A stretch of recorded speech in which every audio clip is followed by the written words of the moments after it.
துன்பத்துக்கு காரணம் என்னன்னு கேட்டால் நம்ம சாஸ்திரம் என்ன சொல்கிறது? புண்ணிய பாபந்தான் காரணம்னு சொல்கிறது. அந்த புண்ணிய பாபமும் உடனே வேலை செய்கிறதில்ல. இப்போ ஒரு புண்ணியம் பண்ணினா எப்போவோ வேலை செய்கிறது.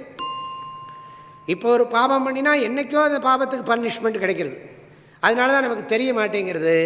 எனக்கே சுவாமி இப்போ கஷ்டம்னா நம்ம என்ன சொல்கிறோம்?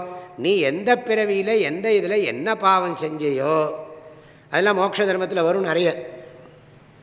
நிறைய சொல்லப்பட்டிருக்கு. எந்த பிறவியில் நீ எங்கே என்ன பாவம் செஞ்சியோ தெரியாது, அதனால் இந்த கஷ்டம் உனக்கு வந்திருக்கு.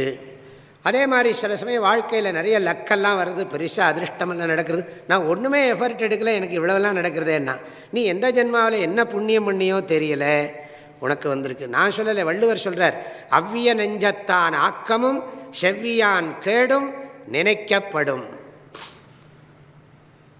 பொறாமை, ரொம்ப பொறாமையும் போட்டியும் உடையவனாக இருக்கான், அவனுக்கு எல்லாம் நல்லதெல்லாம் நடக்கிறதே. நம்ம இன்னைக்கு கேட்குறோம் இல்லையா, அக்கிரம அநியாயம் பண்ணுறான், அவனுக்கு ரொம்ப சௌக்கியமாக இருக்கான் சுவாமி, ஆனால் நல்லதெல்லாம் பண்ணுறான், கஷ்டப்படுறான் சுவாமி. இதுக்கு என்ன சொல்லுவீங்க நீங்கள்?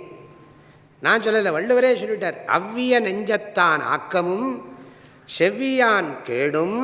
எல்லாம் ரெண்டும், ஆக்கமும் கேடும் நினைக்கப்படும். யோசிக்கணும் பானுட்டர், யோசிக்கணும். பெருமைக்கும் ஏனைய சிறுமைக்கும் தத்தம் கருமமே கட்டளை கல். வாழ்க வள்ளுவம், வளர்க மனிதநேயம்.